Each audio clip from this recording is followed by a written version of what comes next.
अस्सलामुअलैकुम। मुख्तलिफ पेशेवरों को उर्दू में क्या कहते हैं, आज हम इन पे बात करेंगे।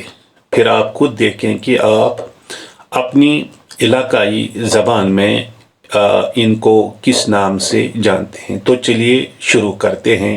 यह है कपड़ा बुनने वाला, इसको पारचा बाप कहते हैं। पारचा बाप और कपड़ा बेचने वाले को पारचा फरोश कहते हैं।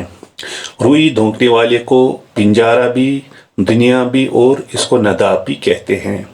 आटा पीसने वाले मर्द को पसनहारा और इसकी जिद जो है वह है पसनहारी कहते हैं। बर्तन पर कलई करना, तांबे के नए बर्तनों पर सफ़ेदी फेरने वाले को कलई गर कहते हैं। कलई गर।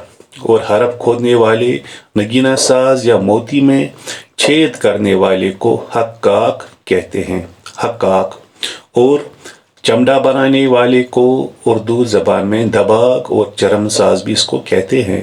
शराब बेचने वाले को खम्मार और इसको माए फरोश भी कहते हैं।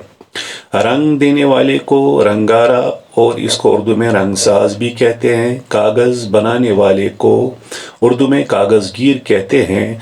तरकारी बेचने वाले को कुंजदा और सब्ज़ी फरोश कहते हैं।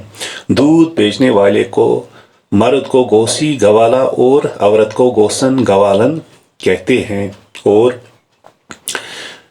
रोटी बनाने या पकाने वाले को भठियारा या नान बाई भी कहते हैं। कांसी, पीतल या तांबे के बर्तन बनाने या बेचने वाले को कसेरा और इसको ठठेरा भी कहते हैं।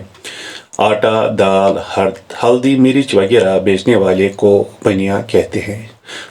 आज का वीडियो आपको कैसा लगा कमेंट करके ज़रूर बताइएगा। अस्सलाम वालेकुम।